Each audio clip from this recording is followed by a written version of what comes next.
You've probably never heard of them. No ads. No viral scandals. No flashy product launches. And yet, they might know more about you than your closest friends ever will. They know where you live, what you buy, what keeps you awake at 2 a.m. They might even know what you'll do next. And the strangest part is, you never told them anything. It starts quietly. Not with a download or a sign up, but with a moment so small you wouldn't even notice it. You walk into a store. You scroll past a post. You click accept all cookies without reading a word. And just like that, a piece of you is recorded. Not your name. Not yet. Just a fragment. A signal. A pattern. But fragments add up. And somewhere, far away from your daily life, those fragments are being collected, stitched together, and turned into something incredibly powerful. A version of you. There's a company, actually, several, but one in particular has built its entire existence around this idea. That every human being can be reduced, not to who they are, but to what they do. Every swipe. Every pause. Every hesitation before clicking buy. To them, these aren't random actions. They are clues. Inside anonymous office buildings and quiet data centers, billions of these clues are processed every second. Rows of servers hum constantly, analyzing patterns too complex for any human to see. They are not just tracking what you did. They are trying to understand why you did it. Because once you understand why, you can begin to predict what comes next. At first, it sounds almost harmless. After all, we've gotten used to personalization. A playlist that knows your mood.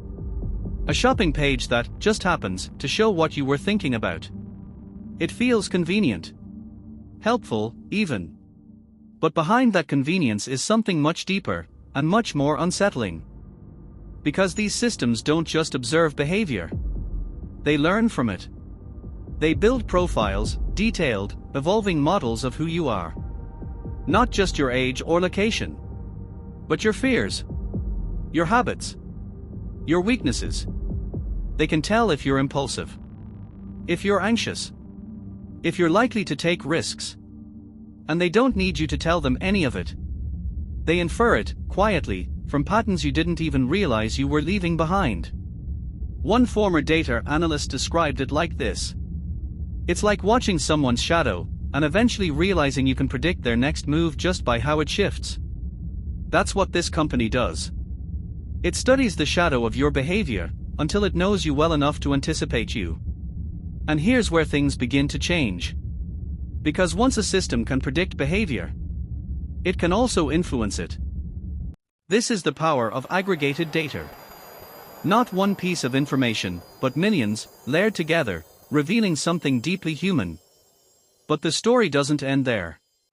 Because the same systems that predict your behavior can also categorize you. Assign you a label. Not one you chose, but one they calculated. You might be classified as high spender. Or emotionally reactive. Or easily persuaded. You'll never see these labels. But they shape what you see, what you're shown, and sometimes, what you're offered in life. But every now and then, something breaks through. A moment where the system feels just a little too accurate. A recommendation that hits too close. An ad that feels personal. And for a second, you pause. Not because you understand it, but because you feel it. That strange realization. That maybe you're not as private as you thought. And yet, we keep going. We keep clicking. Scrolling. Sharing. Because the system gives us something in return. Convenience. Connection. Entertainment. Your data, for a smoother, easier life. But like any trade, the real question is, do you know what you're giving up? Because once data is collected, it doesn't disappear. It's stored. Copied. Sold. It becomes part of something permanent. A digital version of you that continues to exist, even when you're not thinking about it. And that version of you might be more influential than you realize. It might shape the news you see. Small, invisible pushes that add up over time. So the next time you open your phone or click on something that feels perfectly timed, it's worth asking yourself a simple question. Was that your choice? Or were you guided there? Because somewhere, behind the screens and systems, there is a company, or maybe many, watching patterns, learning behaviors, building a version of you, piece by piece. Not to know who you are, but to know what you'll do. And once someone knows that, they don't just understand you, they hold something far more powerful: the ability to shape your future.